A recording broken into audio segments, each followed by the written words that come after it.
En el libro de Hebreos, capítulo 12, versículo del 5 al 11, vamos a tener un mensaje especial que titulé Disciplinas por la carnalidad. Ándale, disciplinas por andar de carnal o por la carnalidad, que es una palabra que se usa en 1 Corintios 3, cuando Pablo les llama a los corintios, les hablé como a carnales y no, ¿verdad?, como a personas adultas en Cristo.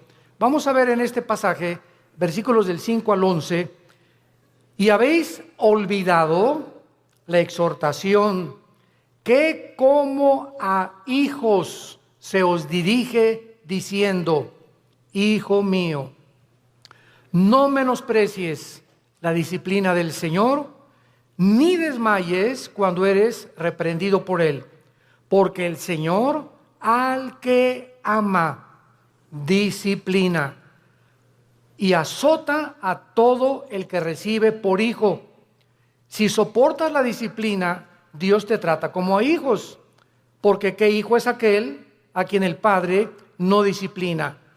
Pero si se os deja sin disciplina, de la cual todos han sido participantes, entonces sois bastardos y no hijos. Por otra parte, tuvimos a nuestros padres terrenales que nos disciplinaban y los venerábamos. ¿Por qué no obedeceremos mucho mejor al Padre de los Espíritus y viviremos? Y aquellos, ciertamente por pocos días, nos disciplinaban como a ellos les parecía, pero para lo que nos es provechoso, para que participemos de su santidad. Es verdad que ninguna disciplina al presente parece ser causa de gozo, sino de tristeza, pero después da fruto apacible de justicia a los que en ella han sido ejercitados. Este es uno de los pasajes más ilustrativos de la Biblia, de la forma como Dios trata a todos nosotros, a todos los que nos llamamos cristianos por su gracia y su misericordia. Desgraciadamente, muchos cristianos creen equivocadamente que puedes seguir viviendo una vida cristiana de negligencia espiritual, sin preocuparte por discipularte, ni estudiar seriamente la Biblia, ni tener diario devocionales, ni tampoco una vida consistente de oración. Sin embargo, muchas de estas personas que tratan de vivir esta vida, estos cristianos, ignoran, como por eso comienza diciendo que ya se les olvidó, la exhortación que vas a ser disciplinado si no vives de acuerdo a la forma como Dios ha diseñado para que vivas. Pero vamos a ver en este estudio en qué consiste esta disciplina. ¿Cuáles son las bendiciones tan grandes, tan enormes, que los cristianos se están perdiendo por vivir esa clase de vida? Y podemos preguntarnos también, ¿estos cristianos tendrán consecuencias después de la muerte? Porque tendrán consecuencias en esta vida y hay consecuencias después de la muerte también. O sea, que todos vamos a llegar al cielo y todos vamos a ser recompensados de la misma manera. ¿Qué cosa es lo que Dios usa como disciplina a los cristianos que le han querido abandonar? A los cristianos que le han dicho, Señor, en 3 meses nos vemos. Déjame irme de vacaciones y reventarme en las vacaciones, etcétera, etcétera. Y después de la Navidad te vuelvo a ver, en enero tengo una cita contigo en la iglesia, Señor. El primer domingo comenzamos otra vez la vida cristiana. ¿Cuánto tiempo cree un cristiano o cristiana, desde luego, que puedes vivir sin que Dios haga algo para regresar otra vez a tener la comunión con Él? Vamos a ver todas estas respuestas en la Biblia y vamos a comenzar con la apostasía. La palabra apostasía, apistemia en el griego, significa salirse del camino, apartarse del camino o vulgarmente brincarse las trancas. O sea, la Biblia diseña a la iglesia como un corral donde Cristo es el pastor, nosotros las ovejas, y cuando una oveja se quiere saltar del corral, pues ¿qué pasa, verdad? Pues es que yo quiero encontrar otros pastos, engañada de que fuera del corral hay mejores pastos o mejor vida, lo cual es completamente mentira, porque fuera del corral están los lobos esperando comerse las ovejas. Dice el cuento que había una ovejita que le llamaban la rebelde de Tlanepantla. Y esta ovejita se brincó una vez el corral y fue el pastor por ella y se la trajo cargando. Y se brincó 2 veces el corral y el pastor fue por ella. Y la tercera vez que esta ovejita de Tlanepantla se brincó el corral, entonces el pastor fue y le rompió una pata a propósito. Y le dijo: prefiero que aquí dentro del corral estés cojita y manquita a que te salgas y te vuelva a comer el lobo. Entonces muchas veces Dios tiene que recurrir, como lo vamos a ver, a disciplinas extremas, que son muy raras veces. Pero Dios prefiere 1000 veces, y Cristo lo dijo en Marcos con estas palabras: es mejor que entres al cielo cojo y ciego y manco, a que entres entero y te vayas al infierno. Veamos pues entonces que dentro de la apostasía hay 2 clases de apóstatas. Esto es muy importante. La Biblia nos advierte claramente que mientras más nos acerquemos al final de la segunda venida de Jesucristo, aumentará la tendencia a abandonar los principios cristianos.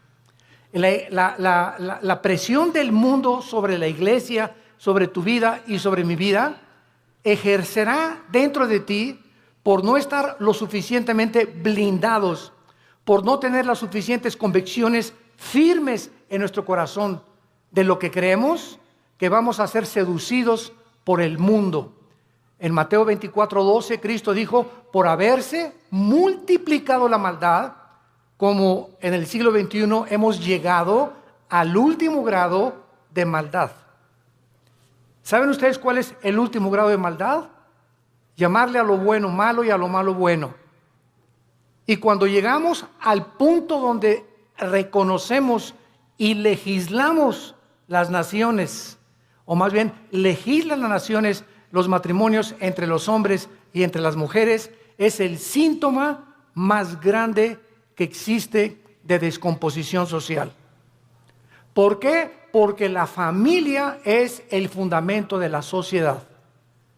Es el núcleo y la fuerza de un país. Y cuando ya 2 hombres creen que pueden tener y hasta llegar al grado de adoptar hijos, porque ellos no pueden tenerlos desde luego, pero eso sí reconocen que las mujeres paren hijos, ¿verdad? Y no podemos nosotros, pero vamos a buscar quien no lo tenga por nosotros y lo vamos a adoptar.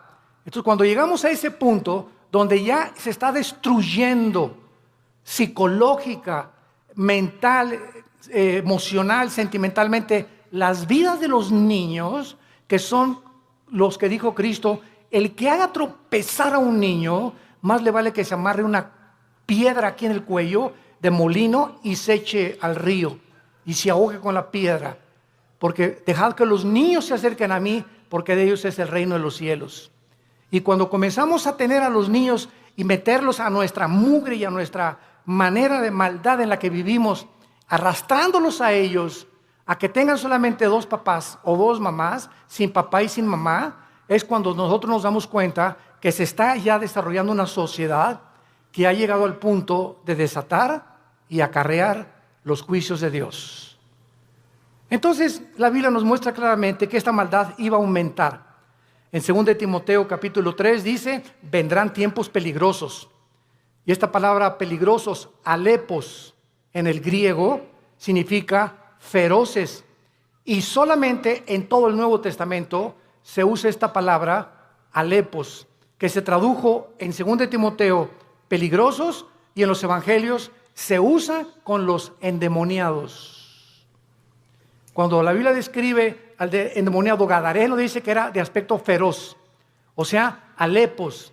Y vemos cuando dice Pablo en 2 Timoteo 3, del 1 al 5, vendrán tiempos de que los demonios van a aumentar su ataque contra los seres humanos, y habrá hombres amadores de sí mismos, intemperantes, orgullosos, sin afecto natural, con odio a los padres, sin respeto a la autoridad, etcétera, etcétera.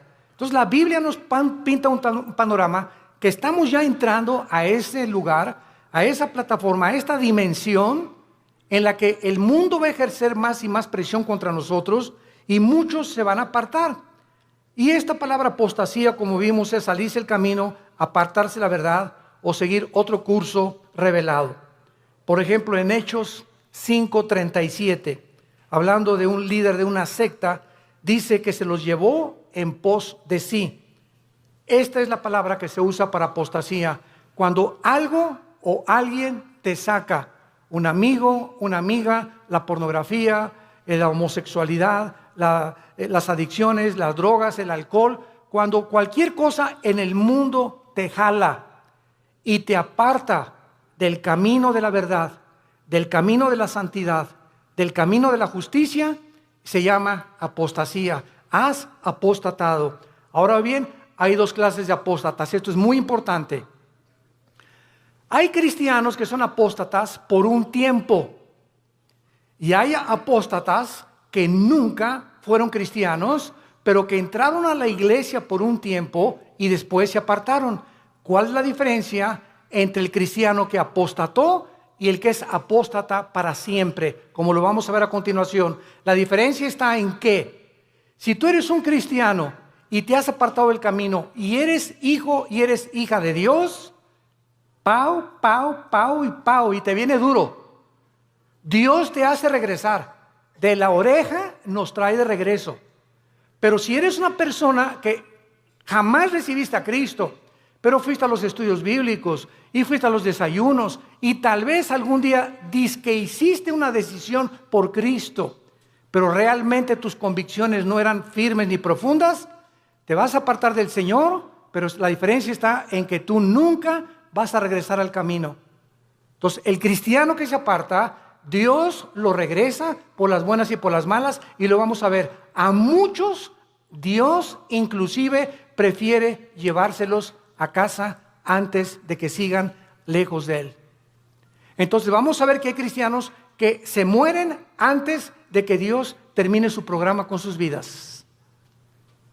Hay cristianos que se mueren antes de que acaben la misión que Dios les dio, porque solo Dios sabe que has llegado al colmo y no te vas a arrepentir, pero como eres hijo y la salvación no se puede perder, te lleva a casa antes de tiempo.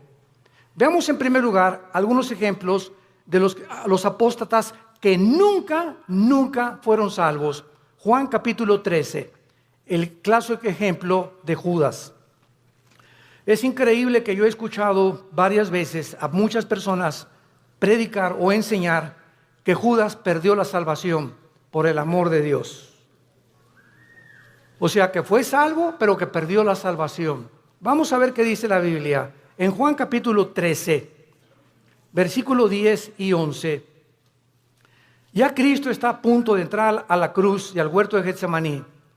Y les dice, el que está lavado no necesita lavarse, no necesita sino lavarse los pies, pues está todo limpio. Eso le estaba hablando a todos los apóstoles que eran salvos, que eran cristianos, como todos nosotros. El momento que recibes a Cristo, ¿quién nos lava? Dice la Biblia en Efesios 5 que es la palabra de Dios la que nos lava y la sangre de Cristo, ¿verdad? Y ahora, ya siendo cristianos, Dios nos da la responsabilidad de nosotros seguirnos lavando. O sea, si cometemos un pecado, la sangre de Cristo, que es tan fresca como cuando nos salvó Dios, nos limpia de todo pecado. Entonces, un cristiano tiene que estar continuamente metiéndose a la regadera, porque diario se nos pega la contaminación del mundo, lo que oyes en tu oficina, con tus amigos, en la escuela, en la universidad, chistes groseros, un programa grosero, desnudos en la televisión, desnudos en el cine. Todo eso entra a nuestra alma y nos ensucia, nos contamina. Y esta suciedad la tenemos que estar sacando para mantener no la salvación, la comunión con Dios. Ustedes están lavados, pero no necesitan sino lavarse, ¿verdad?, los pies. Y vosotros limpios estáis, aunque no todos. O sea, había alguien ahí dentro del grupo de Cristo que no había sido nunca lavado. Ustedes sí están lavados y ahora necesitan sola, pero hay alguien entre ustedes que no está lavado, porque sabía a quién le iba a entregar. Por eso dijo, no están limpios todos. Judas nunca fue limpiado de sus pecados, jamás. Versículo 18, no hablo de todos vosotros, yo sé a quienes he elegido, mas para que se cumpla la escritura, el que come pan conmigo levantó contra mí su calcañar. Capítulo 17 de San Juan. Nos brincamos al capítulo 17 y aquí ya Cristo lo aclara, tan transparente como la luz y el sol. Dice Juan 17, versículo 12. Cuando estaba yo con ellos, o sea, Cristo está orando al Padre, está dirigiéndole estas palabras al Padre. Cuando estaba yo con ellos en el mundo, yo los guardaba en mi nombre. A los que me diste, yo los guardé. Y ninguno de ellos se perdió, sino el hijo de perdición, para que la escritura se cumpliese. O sea, nunca Judas estuvo bajo el cuidado de Cristo. Nunca, jamás. Los guardó de Satanás y los guardó del mal. Cuando vino Satanás a atacar a Pedro, ¿se acuerdan? Que le dijo Cristo, oye, Satanás ha pedido tu alma para zarandearte. Y Pedro, muy macho, no, yo no, me voy hasta la muerte contigo. Espérame, Pedro, el gallo va a cantar 3 veces y tú me vas a negar. Entonces, Pedro y Judas, los dos, traicionaron a Cristo. Los dos le volvieron la cara a Cristo, porque Pedro negó a Cristo 3 veces. ¿Y cuál fue la diferencia? Que cuando Pedro le negó, vean esto, cuando Pedro negó a Cristo, en ese momento Cristo se encontraba como a 10 metros de Pedro. Y cuando Cristo volteó a ver a Pedro, Cristo lo volteó a ver con los ojos moros. Ya había sido golpeado Cristo. Imagínense ustedes a Pedro, en el momento que canta el gallo, volver a Cristo, y Cristo con sus ojos moros, adolorido por los golpes que los soldados ya le habían dado, lo ve a Pedro diciéndole, ya ves, pero sabes una cosa, te sigo amando. ¿Y cuál fue la diferencia con Judas? Judas entregó a Cristo por 30 monedas de plata y sin embargo, cuando tuvo las monedas de plata, nunca creyó que Jesús era el Mesías, porque si hubiera creído, se hubiera arrepentido y le hubiera pedido perdón. ¿Qué hizo Judas? Agarró las 30 monedas de plata y las tiró. Y fue y se quitó la vida. Se suicidó. Se colgó de un árbol. Dice en Hechos capítulo 1 que se rompió, ¿verdad?, la rama del árbol y cayó de las piedras y todas se estripó completamente. Murió ahorcado y con todo el vientre abierto, comido por los gusanos. Así acabó Judas. Judas nunca, jamás fue salvado. Y en el capítulo 18, dice en el versículo 8 de Juan también, respondió Jesús, os he dicho que yo soy, pues si me buscáis a mí, dejad a ir estos, para que se cumpliese aquello que había dicho, de los que me diste, no perdí ninguno, más que como dijo anteriormente, el hijo de perdición. Ahora, el apóstol Pedro, seguimos estudiando las personas que nunca fueran salvas. Segunda de Pedro, capítulo 2. Aquí el apóstol Pedro claramente habla en el capítulo 2 y describe las características de todos los falsos profetas. De todos esos que pueden predicar y pueden ser hasta pastores, pueden ser predicadores, ¿verdad? Inclusive que no tienen la salvación y que jamás fueron salvos. Y dice en Pedro, versículo 21 y 22, describiendo ya todas sus características de estos falsos maestros y profetas que menciona en el versículo 1 y versículo 2, dice el versículo 21, segunda de Pedro 2, 21 y 22, porque mejor les hubiera no haber conocido el camino de la justicia. O sea, hay personas que conocían que Jesús era el Cristo, que Jesús murió por sus pecados por ellos, y conocían que Cristo era la verdad y que la Biblia era la verdad.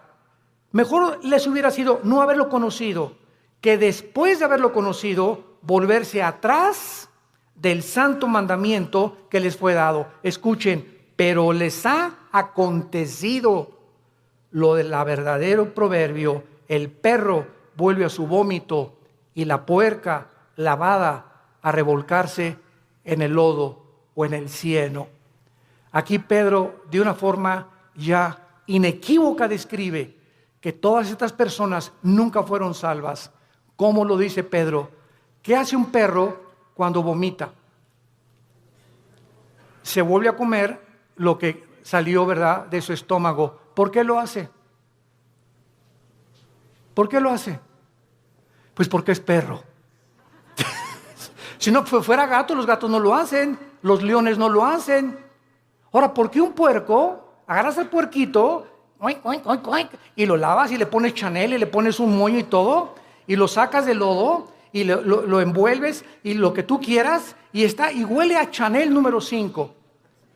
Y a los 5 minutos el puerco oink, oink, oink, oink, oink, se revuelca en el lodo otra vez. ¿Por qué no duró nada bañado y champuceado y perfumado? Porque es puerco. Ahora, para que el perro ya no regrese a su vómito, ¿qué se necesita? Cambiar su naturaleza, dejar de ser perro. Para que el puerco no regrese al lodo, necesita ser otro tipo de naturaleza, tener la naturaleza de otro animal, porque los puercos, esa es su naturaleza, el lodo, y los perros el vómito. Aquí está hablando Pedro, que estas personas, su naturaleza nunca fue cambiada, porque si hubiera sido cambiada, no regresarían a hacer lo que hicieron antes de conocer a Cristo. ¿Me van siguiendo? Esta es la grande diferencia de las personas que nunca fueron salvas. En 1 Juan 2:19, el apóstol Juan dice, 1 Juan 2:19, salieron de nosotros. Oye, don Pancho, pero si tú ibas a la iglesia ahí en el Cine Apolo hace 15, 20 años, o te vimos aquí en la iglesia, te fuiste a los estudios conmigo. Oye, tú estuviste en el LITI, tomaste todo el curso del LITI, compadre. Y ahora te estás divorciado, estás con otra señora, te has cometido adulterio, etcétera, etcétera. Y te contesta tu compadre, sí, ¿y qué? Chale. Ya en ese momento te das cuenta, ¿verdad?, que ya hay algo raro. A una persona que fue cristiana, pues sí, ¿verdad? Y me duele, ¿verdad? Y lo que tú quieras, pero estas personas salieron de nosotros, pero no eran de nosotros. Porque si hubieran sido de nosotros, dice 1 Juan 2:19, hubieran permanecido con nosotros. Salieron para que se manifestara que no todos los que vienen a la iglesia son y pertenecen al cuerpo de Cristo. Todas las iglesias, esta y todas las en el mundo cristianas, todas las iglesias sin excepción son una mezcla del trigo y la cizaña. Así que el que está a tu lado a la derecha, aunque tengas cara de Santa Rita de Casia, y el que está atrás de ti que tiene cara en Clodomiro, no son todos lo que aparecen ser. Entonces no te decepciones y no te desilusiones. Ay, ¿qué es en esa iglesia? Nadie me amaba. ¿Y te acuerdas de esa persona? Y así son los cristianos. Espérame tantito, así no son todos los cristianos. Si un avión se cae con un piloto porque iba borracho, no significa que todos los pilotos de American Airlines son borrachos. Si un carro de carrera choca, no significa que todos son tan tontos como el que chocó. Entonces no puedes generalizar. Entonces tenemos que entender eso. La iglesia es una mezcla y no todos son lo que son. Hay un remanente en todas las iglesias de verdaderos hijos e hijas de Dios. Y solo el tiempo dirá verdaderamente quiénes son los que permanecieron hasta el final. Muy bien, veamos ahora los que son salvos. Proverbios capítulo 3, los apóstatas que son salvos, pero que regresan porque son hijos de Dios, y Dios, hay su promesa, al que ama, disciplina. Y si no hay disciplina es porque nunca fuiste hijo de Dios. Por eso sigues haciendo lo que te da la gana. Porque si fueras hijo de Dios o hijas de Dios, ¿desde cuándo Dios que ya te hubiera surtido? Y bien surtido. Pero sigues igual de hace 1 o 2 años precisamente porque nunca has pertenecido a la familia de Dios. Dice en Proverbios 3, versículo 11 y 12, no menosprecies hijo mío, le está hablando a sus hijos.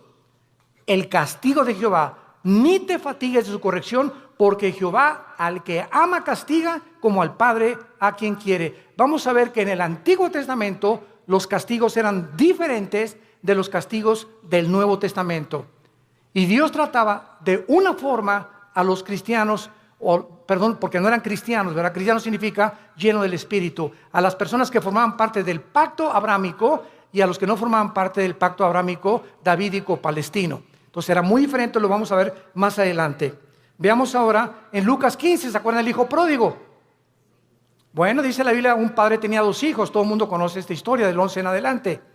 Y de repente uno de los hijos le dice, oye viejo, dame toda la herencia, échame mis centavitos que me pertenecen.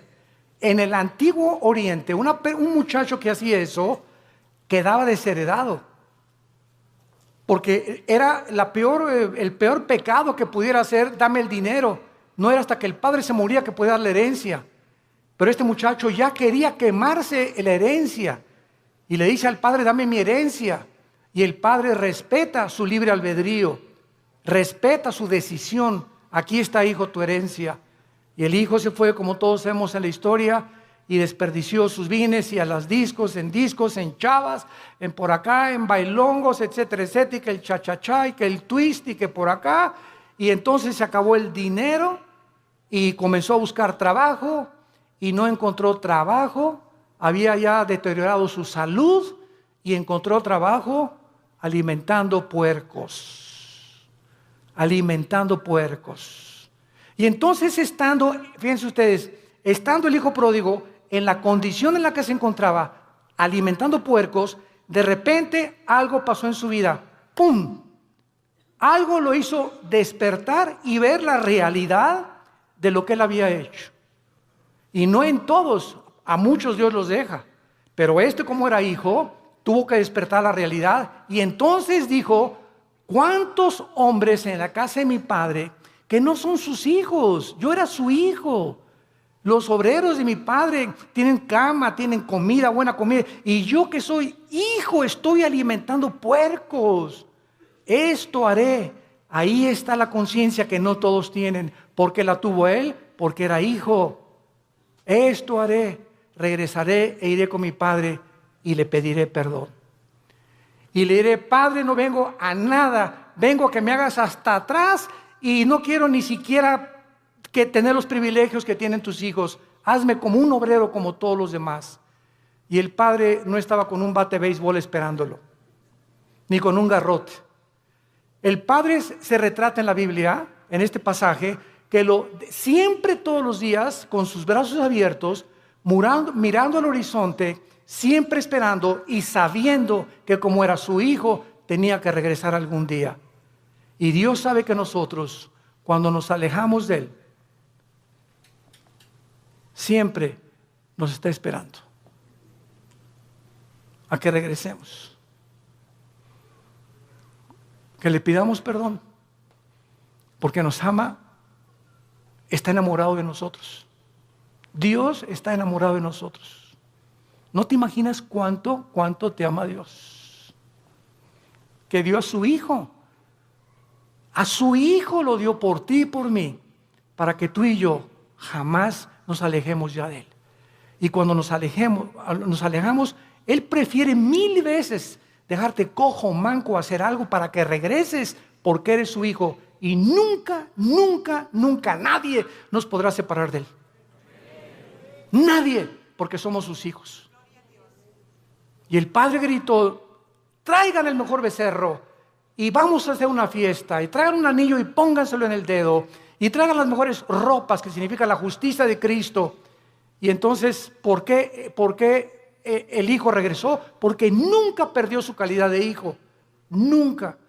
Y este es un ejemplo clásico de una persona que es hijo, se aleja de Dios, pero regresa a Dios, porque somos hijos, tenemos que regresar. Tarde o temprano nos convence Dios para regresar con Él. Y si no nos regresamos, y si lo que nos hace Dios para regresarnos no nos sirve, nos prefiere llevar a casa, antes de que el camino sea blasfemado por tu culpa o por mi culpa.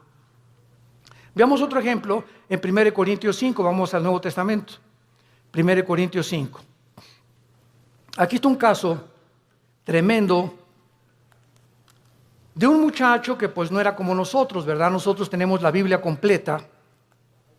La iglesia de Corinto era la iglesia más carnal de todas las iglesias del Nuevo Testamento, pero eso sí, tenían todos los dones, pero eran carnales. Dice 1 Corintios 5, de cierto se oye, dice Pablo escribiéndoles, que hay entre ustedes fornicación. O sea, me han llegado noticias de que en la iglesia hay inmoralidad. Y tal inmoralidad o tal fornicación, cual ni aún se nombra entre los gentiles, o sea, ni en las personas del mundo, tanto que alguno tiene la mujer de su padre. O sea, había un miembro en la iglesia de Corinto que estaba teniendo relaciones con su madrastra, con la mujer de su papá. Y dice Pablo, y ustedes, les habla a los líderes, están envanecidos. ¿No debieran más bien haberse lamentado para que fuera quitado de en medio de vosotros el que cometió tal acción? O sea, Pablo dice, oigan, ¿por qué no han reaccionado? Ustedes están conscientes que este muchacho está teniendo relaciones con su madrastra y lo dejan seguir asistiendo a la iglesia. ¿Y qué lo debemos de correr? Pues traerlo para enfrente, ¿verdad? Y enfrentarlo con su situación. Ahora tenemos la Biblia y nos damos cuenta que los líderes, cuando sabemos que alguien viene pecado, la iglesia es un hospital y te vamos a ayudar. Pero cuando sabemos que alguien insiste y sabemos que alguien, por ejemplo, si una señora me dice, mi esposo tiene ya 6 meses que es adúltero, hermano, pastor, y ya hablamos nosotros con el esposo, los pastores, y ya le dijimos, mira, estás viviendo en pecado, y sabemos que sigue en adulterio, la disciplina de Dios es decirle a esa persona, tú no puedes entrar a la iglesia, porque puedes entrar porque es un hospital, si colaboras con el doctor para que te cure. Pero ¿de qué te sirve ir al hospital? A que te pongan benditas y que te pongan curitas, y saliendo del hospital te las arrancas y te las quitas. Y regresas con el doctor, oiga, ya le he puesto 3 curitas, pues es que no me gustan, entonces ¿para qué vienes conmigo? Si no quieres que te cure, ¿para qué vienes al hospital? Y así es la iglesia, un hospital de almas enfermas que necesitan sanidad de Dios. Y dice más adelante el versículo 3, ciertamente dice Pablo, yo, como ausente en cuerpo, pero presente en espíritu, ya como presente he juzgado al que tal cosa ha hecho, en el nombre de nuestro Señor Jesucristo, reunidos vosotros y mi espíritu con el poder de nuestro Señor Jesucristo, el tal sea entregado a Satanás para destrucción de la carne. Vean ustedes con mucha atención lo que sigue, a fin de que el espíritu sea salvo en el día de Cristo o en el día del Señor. ¿Qué estaba diciendo Pablo? Que cuando una persona es disciplinada por los pastores en la iglesia y es sacada de la iglesia al mundo, lo sacas del corral. Afuera del corral están los lobos. Y Dios le da el permiso a Satanás de atacar a esa persona y quitarle la vida.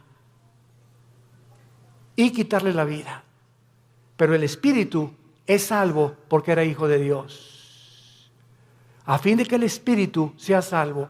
Aquí está un muchacho que iba a morir en pecado, pero como la salvación no se pierde, se va al cielo antes de tiempo. ¿Por qué? Porque la salvación que nos ha dado es por gracia. Para que nosotros seamos salvos y entendamos esto, no puede haber ninguna obra buena antes de la salvación, ni ninguna obra buena después de la salvación, para que nosotros seamos mantenidos siendo salvos. Cuando alguien me dice que la salvación se puede perder, les digo, bueno, es que tú no has entendido el pacto de Dios. Antes de Cristo, ¿cómo fuiste salvado? ¿Qué hiciste para ser salvo? Nada, no hizo nada, y Dios te salvó. Bueno, ya eres salvo.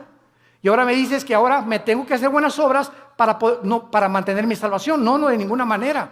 Si hay alguna sola obra que tú hagas para decir que esas obras están manteniendo en el camino de la salvación, entonces ya estás atrayendo mérito sobre tu vida y le robas la gloria a Dios. Las buenas obras que hacemos después de que somos salvos no son para mantener la salvación, son como el fruto de nuestra santificación. Efesios 2:10, porque para buenas obras hemos sido llamados, las cuales preparó Dios de antemano para que anduviéramos en ellas. Entonces las buenas obras que yo hago después de Jesucristo implican y dan testimonio que soy hijo de Dios, pero no hago buenas obras, ni me porto bien para decirme, Señor, ya pequé, ya perdí la salvación, ya perdí el nuevo nacimiento, mañana nazco de nuevo, ¿verdad? O ya pequé, el Espíritu Santo ya me selló, pero ya se fue porque ya perdí la salvación, pero el año que entra que regrese a ti, me vuelves a sellar, ¿verdad?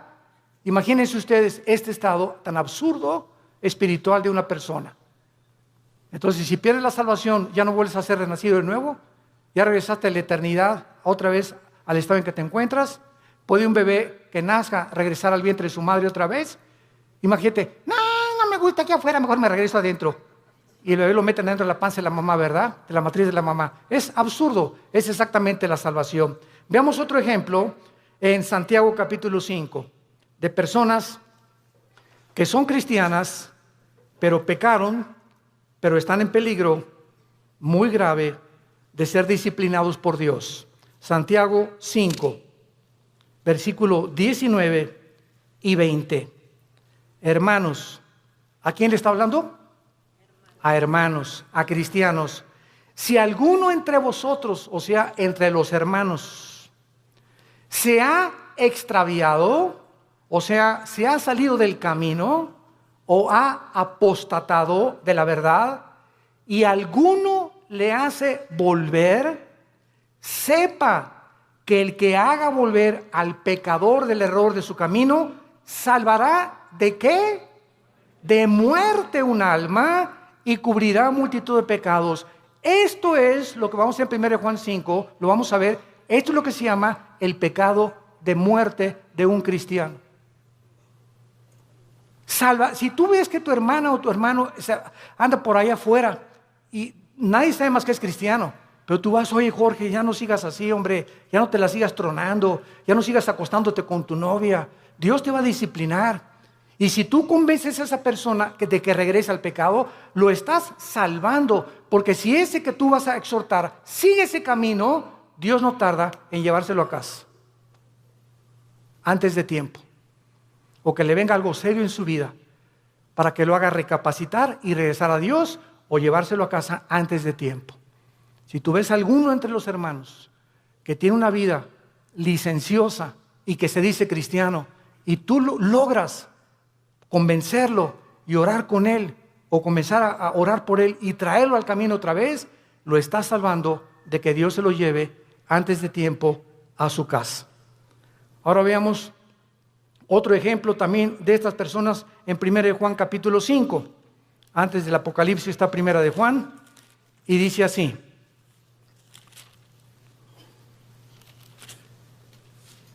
Primero Juan capítulo 5, versículo 16. Si alguno viere, ¿a quién? A su hermano, otra vez a un cristiano. Si alguno viere a su hermano cometer pecado que no sea de muerte, pedirá a Dios y le dará vida. Esto es, para los que cometen pecado que no sea de muerte. Hay pecado de muerte por el cual yo pido que no se pida, o por el cual yo digo que no se pida. Vean ustedes la diferencia.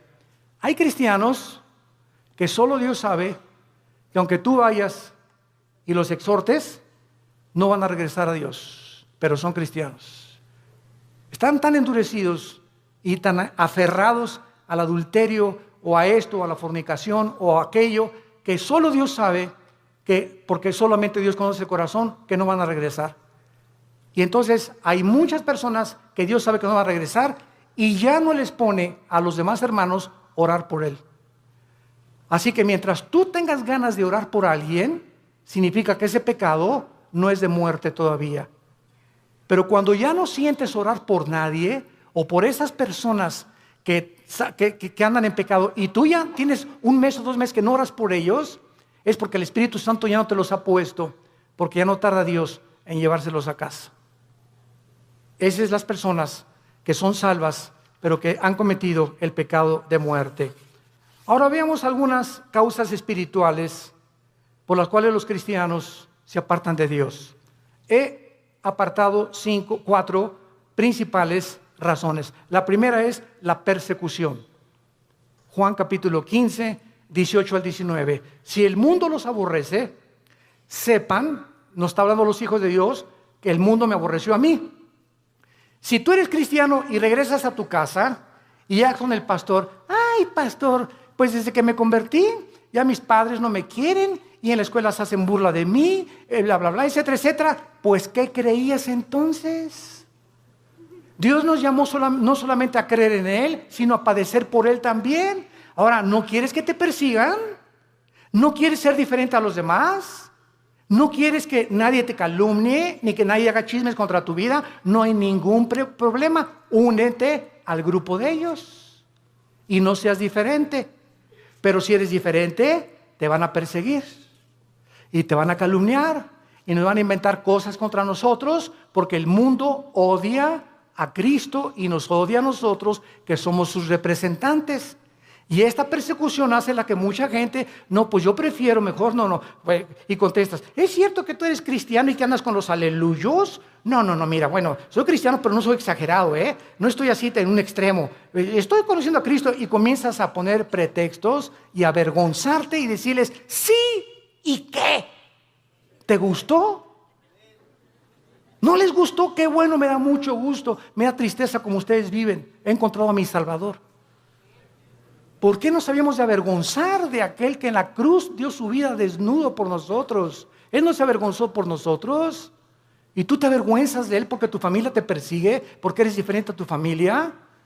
Entonces, esta persecución hace que muchos se alejen del Señor. Número 2, la negligencia de la palabra de Dios. Hebreos capítulo 2. Ya la Biblia no la lees desde hace 2-3 semanas. Ya la lees allá nomás el domingo. Ya no tienes un devocional diario con el Señor. Y dice Hebreos 2. Por tanto, es necesario que con más diligencia atendamos las cosas que hemos oído. No sea que nos deslicemos. Porque si la palabra dicha por medio de los ángeles fue firme, y toda transgresión y desobediencia recibió justa retribución, ¿cómo escaparemos nosotros si descuidamos una salvación tan grande, la cual, habiendo sido anunciada primeramente por el Señor, nos fue confirmada por los que lo oyeron? Esta frase, ¿cómo escaparemos nosotros si descuidamos la salvación? Muchos la han atribuido a que si se pierde la salvación, nos está hablando Dios, ¿cómo escaparemos de su disciplina? Lee también Hebreos 12. Al que ama, Dios disciplina, y si no hay disciplina no eres hijo, eres bastardo. Entonces, ¿cómo escaparemos? ¿Cómo crees que te va a escapar de Dios habiendo sido cristiano ya? Si tú descuidas tu vida devocional con Dios. Número 3, la amargura. Hebreos 12:15. La amargura es otra causa de alejarse de Dios. Mirad bien, Hebreos 12:15, que ninguno de ustedes deje de alcanzar la gracia de Dios. Qué tremendo.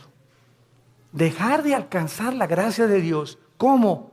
Que brotando alguna raíz de amargura te estorbe y por ella contamines a muchos. Esto está tremendo, Hermano en Cristo, hermana en Cristo, tú y yo no podemos darnos el lujo de odiar a nadie. Hayan hecho lo que nos hayan hecho. No podemos darnos el lujo de tener rencor contra nadie. Hayan hecho lo que te hayan hecho. Que te violaron, que te robaron, que te golpearon, que tus papás, lo que hayas atravesado en la vida, perdónalo. Perdónalo. Que no puedo perdonarle, cae de rodillas, Señor, díselo, no puedo perdonar. Gracias, hija, porque eres honesta. Padre, si tú no me das el poder de perdonar a Pancho, o a Lucrecia, o a Carlita, etcétera, etcétera, o al perro que me mordió, no tengo la capacidad de perdonar. Pero si tú eres cristiano y estás en tu corazón en este momento que me escuchas, tienes algo contra alguien que te ha lastimado en el pasado, ten mucho cuidado, porque el rencor se vuelve en amargura. Y cuando un cristiano está amargado, cierra el cielo. Cierra el cielo. ¿Qué es la gracia? No es la gracia santificante, no es la gracia salvífica, está hablando de la gracia santificante. ¿Qué es la gracia? Diario el cristiano necesita poder de Dios, diario necesito el poder de Dios al venir a su palabra para que me dé el poder de vivir para Él. Porque separado de Él yo no puedo hacer nada. Entonces la amargura me bloquea la gracia de Dios y me quedo sin poder. Me quedo en mi propio poder, en mi propia carne, porque algo está bloqueando que Dios me ayude y me saque del pozo de la desesperación, de la red en que he caído, de la trampa que te pusieron. ¿Qué cosa es? La amargura. Es el más grande veneno en la vida de un cristiano. Y número 4, el amor al dinero. Primera de Timoteo 6, versículo 10. Porque raíz de todos los males no es el dinero, es el amor al dinero. Gracias a Dios por las familias ricas y los millonarios, porque la obra de Dios tiene que sostenerse. Si no hay dinero, no hay misioneros. Si no hay dinero, no hay construcciones. Si no hay dinero, no hay televisión. Si no hay dinero, no hay viajes. El dinero no es malo. El malo es amar lo que tú tienes. Cuando tú amas más lo que tú tienes que la obra de Dios, te va a hacer que te alejes de Dios. Dijo Cristo en Marcos, hablando de la parábola del sembrador, pero muchos, el afán del mundo y de las riquezas entran y ahogan la palabra y nunca das fruto. Estas son las razones por las cuales tú puedes alejarte de Dios. Ahora veamos rápidamente en 2 Samuel 7 las consecuencias que sufrieron en el Antiguo Testamento los que eran y pertenecían al pueblo de Dios. O sea, los que tenían garantizada ya la salvación. De forma diferente a la de nosotros, porque no tenían el bautismo del Espíritu Santo, pero la forma en que eran de Dios. 2 Samuel capítulo 7, veamos la disciplina de Salomón. La Biblia menciona 3 consecuencias principales del pecado en un cristiano. Número 1, la disciplina. 2, la muerte, que ya lo vimos. Y 3, la pérdida de recompensas en la otra vida. En otras palabras, si tú te mueres siendo cristiano en pecado, o en un pecado, porque pues quién se va a morir sin pecado, ¿verdad? El único sin pecado ha sido Jesucristo. Si yo me muero, estás ahí en el hospital y ya te da el síntoma, y una enfermera guapa y le haces, ¿qué tal, enfermerita? Ya le echaste ojitos, ¿verdad? Y ¡pum! Te mueres. Te llevaste ese pensamiento al otro laredo, ¿verdad? O sea, no moriste santito, sin haber roto un plato. O haz de cuenta que también estás en el hospital ahorita, o sales a la carretera y chocas ahí en la carretera, y la mañana te peleaste con tu esposa, te moriste en pecado. ¿No es cierto? ¿Y vas a perder la salvación? No lo vamos a perder. Pero en la otra vida perdemos las recompensas. Que no se imaginan qué grandes recompensas hay, porque no todos los cristianos en la otra vida vamos a gobernar con Cristo. Solo los vencedores. Y lo vamos a ver más adelante para terminar. En 2 Samuel 7, 14 y 15, se le está dando las instrucciones a David y le dice, yo le seré el padre y él me será mi hijo. Si hiciere mal, o sea, si se aparta de mí, le castigaré con vara de hombres y con azotes de hijos de hombres, pero mi misericordia no se apartará de él, como la aparté de Saúl, al cual quité delante de ti. ¿Cuál fue la diferencia entre la descendencia de David y el rey Saúl? ¿Cuál fue la diferencia entre Pedro y entre Judas? En que aunque nosotros nos portemos mal, y aunque nosotros intentemos alejarnos de Dios, si somos hijos e hijas de Dios, su misericordia es más alta que los cielos. Y Dios va a hacer algo para que regreses y para que yo regrese a la comunión con Él. Y va a ser disciplina. La palabra disciplina es interesante porque viene de la palabra paidego, viene de la palabra pedagogo, que significa el que forma el carácter o el maestro. Entonces, ¿se acuerdan de nuestro pasaje en Hebreos 12? Dios al que ama disciplina, al que ama le forma el carácter a través de pao. Y castiga también con azotes. O sea, Dios usa en la Biblia para formar nuestro carácter, y si somos tercos, pao. azota al que recibe por hijo. Y la palabra azotar en el griego es castigo físico. Algo va a tener que usar Dios, como lo que dice en uno de los salmos. No sean como los caballos, como los mulos, que el caballo tiene que meterle aquí un freno. El freno es un fierro con un puente. Y cuando se le mete al caballo el freno y le jalan las riendas, el puente se le encaja en el paladar al caballo. Y el caballo, cuando asocia el dolor, se para y le obedece al jinete. Si no se le aplica dolor al caballo, el caballo se desboca y sigue corriendo. ¿Y qué nos dice Dios? Necesito aplicarte dolor para que regreses a mí. ¿Quieres que te trate como a los caballos? ¿Como a los animales? Tú dime. Pero ¿sabes una cosa? Nunca quitaré mis ojos de ti. Te haré entender, por las buenas o por las malas, el camino en que debes andar. Sobre ti pondré mis ojos. Salmo 32. Y vemos finalmente en la vida de David, en 2 de Samuel, capítulo 12. ¿Qué fue lo que pasó con Samuel? Cuando Samuel, ¿se acuerdan ustedes lo que hizo David? ¿Qué hizo David? ¿Perdón? Pecó, mató a un soldado para quedarse con su esposa, el angelito. O sea, David era culpable de crimen y David era culpable de adulterio. Y se le llama, Dios mío santo, Jesús, María y José, el burrito que los acompaña. Se le llama el varón conforme al corazón de Dios. ¿Cuántas veces en mi mente dieron tantas vueltas? El varón conforme a tu corazón, pa' su mecha, dije yo. Dios mío santo, pues entonces yo soy el santo de los santos. Y entonces, cuando creces en Cristo, comienzas a entender lo siguiente, ¿verdad? Él fue culpable de crimen y de adulterio. Pero viene Cristo en Mateo 5 y dice lo siguiente: cualquiera de ustedes que ve a una mujer, no necesitas acostarte con ella. Si tú deseas en tus ojos y en tu corazón a una mujer acostarte con ella, aunque no lo hagas físicamente, tú eres ante los ojos de Dios adúltero.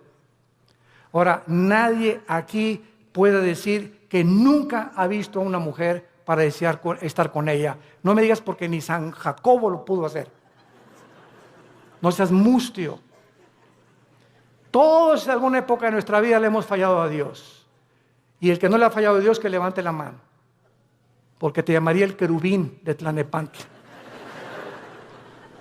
Entonces, no juzgues a David.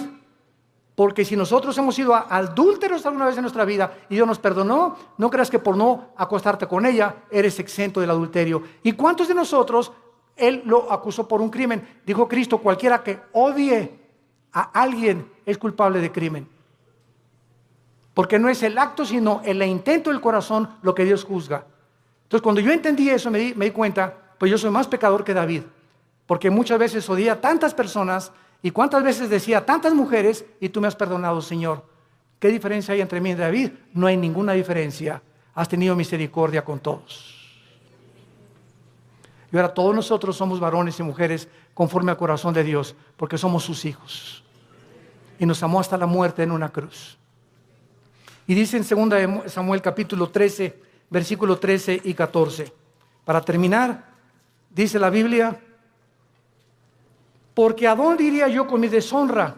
Y aún tú serías estimado como uno de los perversos en Israel. Te ruego que hables al rey, que él me lo negará. Mas él no quiso ir, sino que pidiendo más que ella, lo forzó y se acostó con ella. Luego la aborreció a Amón con un gran aborrecimiento. Vemos nosotros aquí, cuando dice remover la misericordia, se refiere al pasaje donde el rey Saúl fue advertido que si obedecía a Cristo, él permanecería firme en su reino. Pero en cuanto le desobedeciera, perdería la misericordia de Dios, porque nunca fue hijo e hijo de Dios. Santos de Dios, tenemos nosotros ahora delante de nuestras vidas un panorama tremendo.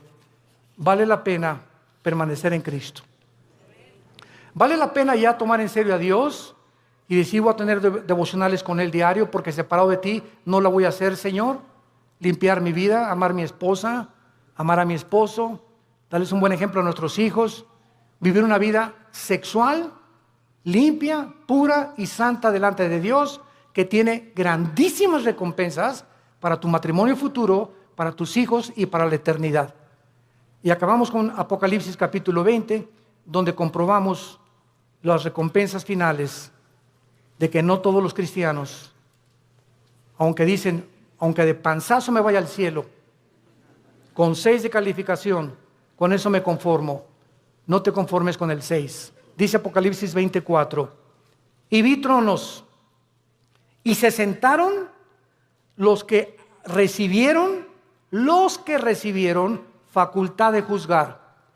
Y vi las almas de los decapitados por causa del testimonio de Jesucristo y por la palabra de Dios, los que no habían adorado a la bestia ni a su imagen, y que no recibieron la marca en sus frentes ni en sus manos, y vivieron y reinaron con Cristo 1000 años. Vi tronos y se sentaron solamente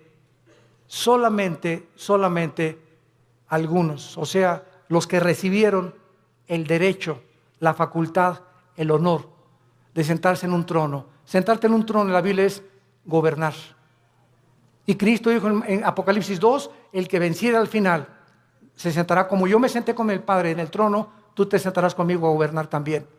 O sea que en la otra vida va a haber reyes y príncipes y soldados rasos, cristianos que nunca quisieron pasar al siguiente nivel de santidad ni de crecimiento en la gracia de Dios.